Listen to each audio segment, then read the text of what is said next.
Bilaging mana shunday baquvvat ko'rinishni istaysanmi?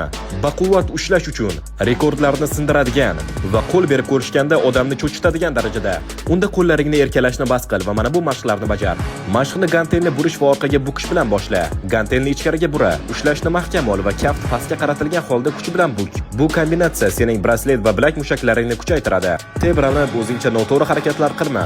To'za podxod qil. Keyin bir sochiq va bitta gantel ol. Sochiq bilan bilak bukish mashqini bajar. To'g'ri bu g'alati tuyulishi mumkin, lekin ishonavur, senga juda ham kuch beradi. Sochiqni yirtib yubormoqchi bo'lgandek siq va og'irlikni faqat bilak kuchi bilan buk. Endi shtanka bilan bilak aylantirishga o'tamiz. Hech qanday tebranma harakat yo'q, faqat bilaklar yonma-yon aylansin, xuddi og'ir dvigatelni aylantirayotgandek. Keyin orqa tomonda bilak bukish mashqi. Shtangani pastga osilib tursin. So'ng faqat bilak kuchi bilan yuqoriga buk. Sekin, og'riqli, ammo samarali. Keyin turgan holda bilakni orqaga bukish mashqini bajar. Shtanga oltinga, kaft pastga qaratilgan. Firibgarlik bo'lmasin. Mashq yarmiga yetganda bilaklar titray boshlashi kerak. Mashqni shtanga bilan orqaga bukish mashqi bilan yakunla. To'liq harakat qil. Bu mashqni har hafta bajarsang, ushlash kuching juda ham oshadi.